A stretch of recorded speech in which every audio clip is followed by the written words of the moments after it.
To me, my X-Men, and welcome back to the #1 Lunar Stan channel. I am OZChris here with OZChris versus Marvel Comics for week 2 of October with reviews of The Amazing Spider-Man number 31 and Powers of X number 6 and the end of this whole lead up to Dawn of X. So starting off with ASM 31, the end of the Absolute Carnage tie-in, written by Nick Spencer, art by Ryan Ottley, coloring by Nathan Fairbairn, the cover by Ottley and Fairbairn. So Carnage, Norman Carnage is laying into Spider-Man. Spider-Man totally beaten up, nothing he can do, and it's revealed that in the in Kindred's meetings with Norman back in during ASM number 25, he left one of his centipedes inside of Norman as a way to protect Peter in the future in case Norman ever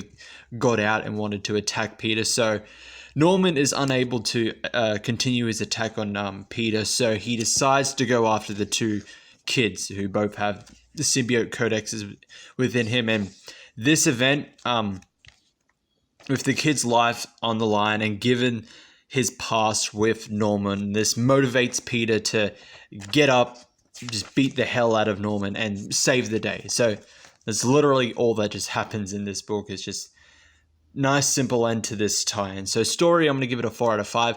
It was good, like I said, nice and simple.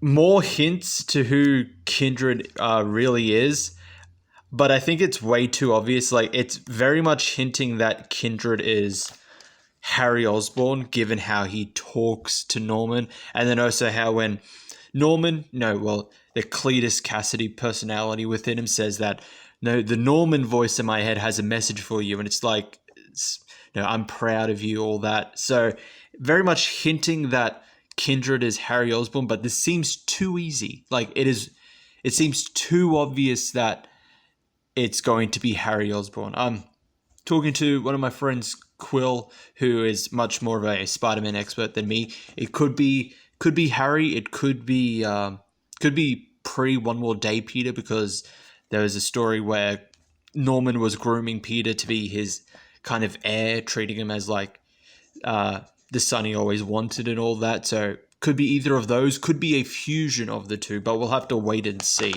The art and the coloring, I'm going to give a 4.5 out of 5. The art and coloring here is great. Really, really liked it. A lot of great scenes, especially the end of this page here after he defeats Norman Carnage. Great looking page here. And the cover, I'm going to give a 4.5 out of 5 as well. Great art, great coloring, great cover overall. So on to Powers of X number 6. This is the finale as we get ready for Dawn of X. Written by Jonathan Hickman, art by R.B. Silver and Pepe Larraz, coloring by Marte Gracia and David Curiel, the cover by Silver and Gracia. So we head back to where Powers of X first started, Powers of X number 1, where Charles meets Moira during year 1 for the X-Men, and we're shown what she shows to Xavier when he reads her mind. So it cuts all the way back to the year 1000, where the librarian goes to meet two mutants, Wolverine and Moira, and he reveals to her that they're all, post-humanity. Their species. I think there's an actual Homo novisima, post-humans. They're going to merge with the Phalanx and have total control and dominion over space and time once they journey to the nearest black hole, and their collective intellect will merge with a god intellect. All of that. So the world is preparing to end, and the librarian kind of proposes to Moira that maybe your real enemy is actually humanity, like those Sentinels, Nimrods, and all that. Everything that's happened with mutant history, humanity has always been there and has always been the one to react against mutants. So maybe they're the true threat that threatens the mutant's existence. So the librarian is disposed of by Wolverine, and then so is Moira, so that she could go back, reincarnate in the past and prevent the events of this year happening, of the phalanx and all that, and to come up with essentially what it was the entirety of House and Powers of X. So she reveals all of that to Xavier, and we cut back to present day as they look forward and get ready for the new age that they have created. So story, I'm going to give this a 4.5 out of 5. I think it was great. It didn't entirely wrap up every loose end, which I'm kind of disappointed in, but at least gave us like the answers to how all of this started. It all started because in Moira's sixth life, she found out that the world was going to end and that maybe humans were the real threat against mutant existence. So coming up with the idea, the plans to create, recreate Krakoa, create a human mutant society all for themselves, and that if humanity wants to work with them, they're gonna have to accept them.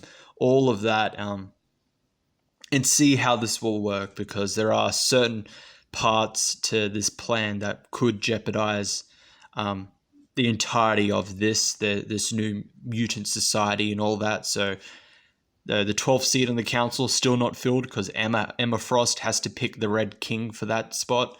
Mystique joining the council, and she wants Destiny to be resurrected. Problem is, Destiny can see the future. Moira has encountered Destiny before, and Destiny could pose a threat given the ability to see the future and see what their plan was and why all of this exists. So I think this issue did a really good job of doing that, wrapping up at least the main end, and I'm going to assume Dawn of X is going to wrap up the rest, particularly how Xavier, Magneto, like all of the mutants are all in on this plan. They still haven't really explained that, like everyone is just happy coexisting with one another, despite the fact that Brotherhood of Mutants, Apocalypse, Sinister, all of that. So I'm sure that's going to be touched upon. Art and coloring, I'm going to give 4.5 out of 5. Art and coloring here is great, especially the end scenes of the mutants celebrating, all of that. Great art and coloring, great pages there. The cover, I'm going to give a 4.5 out of 5 as well. Great cover, great art, great coloring on that one. So that was it for like Powers of X. I'm going to at least try the number ones of every new series coming out, see what piques my interest, and let everyone here know what they're like, what I'm going to recommend, whatever. So, but mainly I'm looking forward to X-Men, Fallen Angels, all that. So some of the big main ones, and some with like really, really good writers on them. So that is it for these 2 reviews. Thank you all for watching. If you want to follow me on social media, my Twitter and Instagram names are in the outro. If you like the video, leave a like. If you haven't already, or if you're new to the channel, subscribe, hit the notification bell, and I will see you all in the next one.